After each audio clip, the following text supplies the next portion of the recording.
স্বাধীনতা? আরে দূর, স্বাধীনতা না ঘোড়ার ডিম। কল আছে কিন্তু জল কোথায়? বাল্ব আছে কিন্তু কারেন্টটা কোথায়? ফুটপাত আছে কিন্তু সেখান দিয়ে আপনারা কেউ হাঁটাচলা করতে পারেন? সেখানে তো আবার সারি সারি সারি সারি দোকান লাগানো। মানে অদ্ভুত সমস্যা দেশে হয়ে রয়েছে।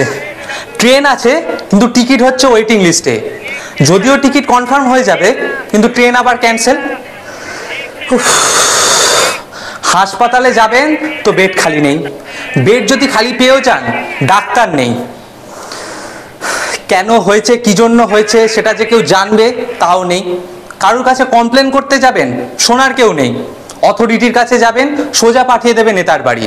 আর নেতা, তার কাছে গেলে সে তো বাবু আবার মিটিংয়ে ব্যস্ত। ফোন যদি করা হয় তাকে, বাথরুমে ব্যস্ত। আর যদি সামনাসামনি দেখা হয় বলবে কেন, অ্যাপ্লিকেশন জমা দাও, তাও আবার ডুপ্লিকেটে।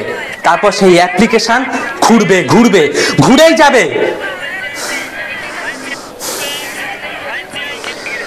আর যদি বাপু বেঁচে থাকতেন, বলতেন দেশটা তো কবেই আমাদের হয়ে গেছে, কিন্তু দেশের মানুষগুলো পর হয়ে গেছে।